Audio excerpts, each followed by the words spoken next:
Good Thursday morning, everybody. We're so glad you're starting it off with us right here on Undisputed.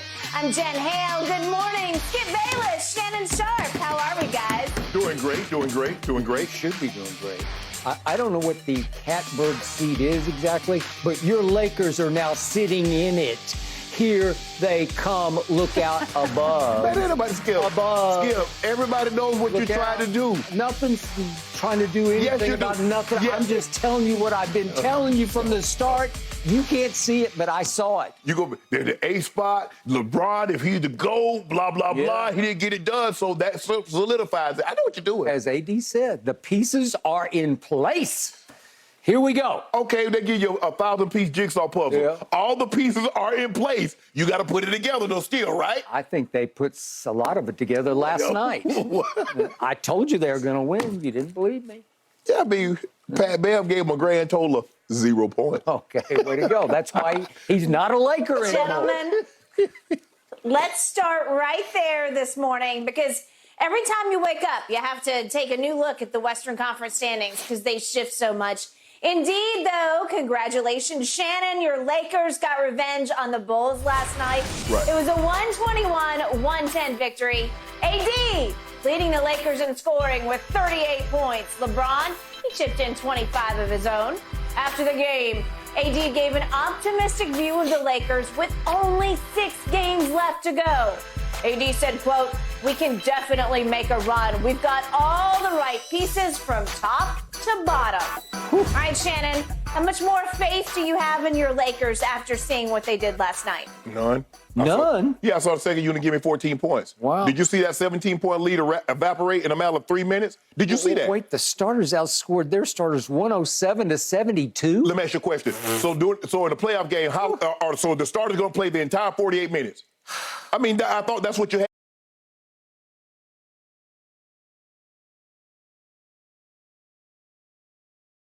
Backups for. They come in. If you got a lead, you hold it. If you're down, they dig into the lead till the starters get back. Oh, ye of little faith. Did you see Malik Beasley had more turnovers than points? But he just hadn't been playing very much, and you know he's a shooter, and shooters need to keep shooting, and they'll go hot, and they'll go cold, and they'll go cold, and they'll go hot. Thank you, making my point. See, yeah. Okay. You go cold, they go hot. They go cold, they go hot. So what happens in the playoffs when he's cold?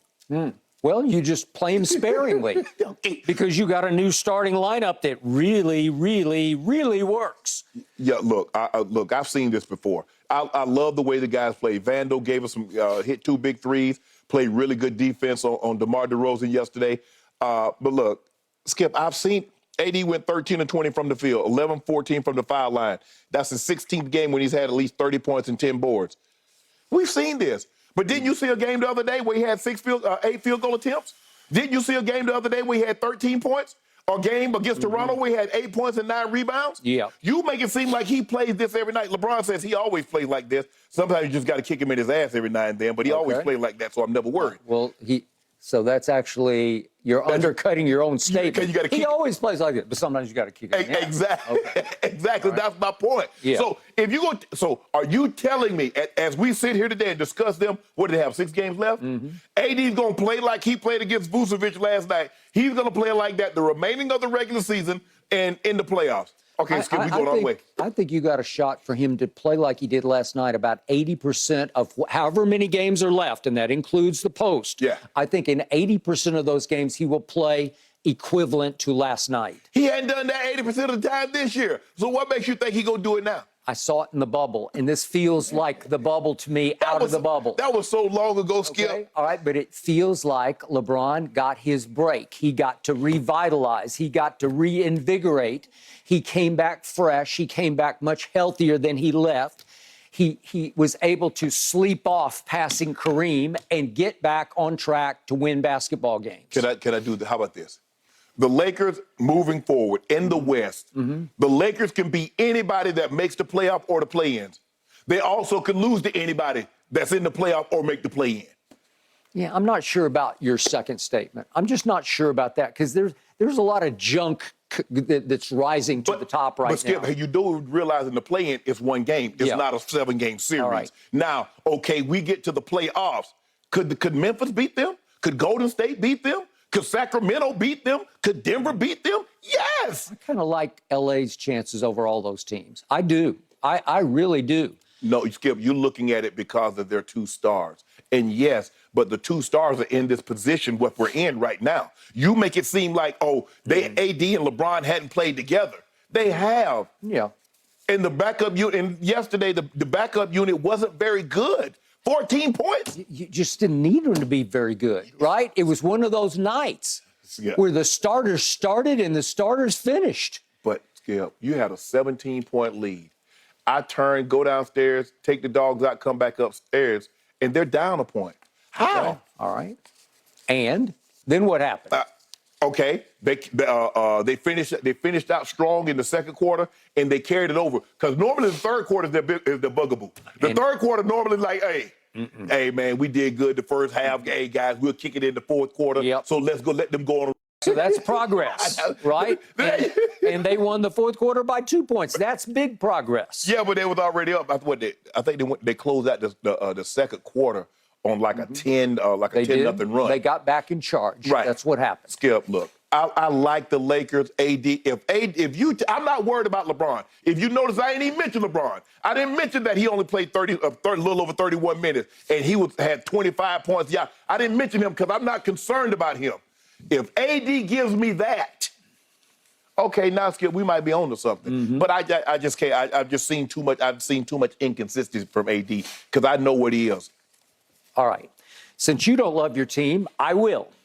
I have told you since the trade deadline. I have not backed off. I have not wavered from this side of the table. I've told you I like this team. We're going to talk about Russell Westbrook, who had a night of nights last night, and I don't care. I used to be a Clippers fan, but I'm not anymore because that was fool's gold.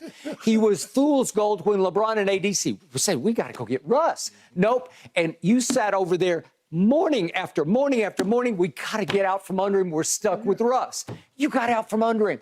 You got out from under Pat Bev. I love Patrick Beverley. I love what he's made of. I love his heart, but he's just hard to handle for a coach, for the fandom. He's a distraction. He's more about him. He's more about making a spectacle of himself than being a teammate. He's hard to win with. God bless the Bulls. I think he did well for the very young T-Wolves last year. Right. He was sort of a leader for them.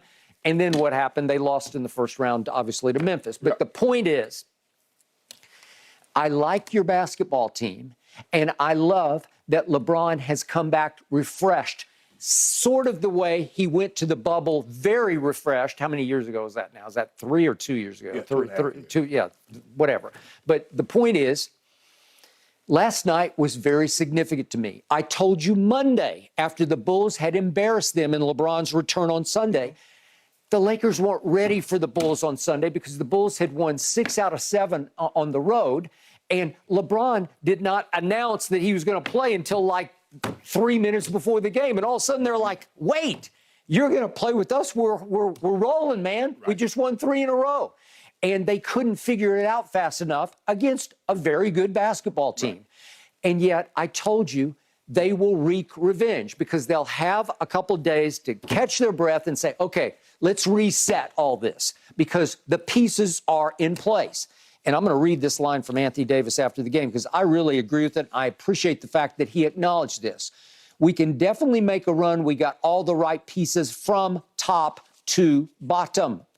Okay, that's the truth about this team because the bench that you disqualify from last night, there's talent up and down the line. You got Hachimura, you got Schroeder, you got Lonnie Walker, you got pieces to the puzzle that didn't need to contribute last night, but will when it's time for them to contribute. All right, what happened last night that was significant? 2 huge developments. They have started 79 different lineups this year. Yeah. 79 different lineups? You're kidding. Last night was the first time they started this lineup. It was significant because LeBron was raving after the game in ways he rarely does about this lineup.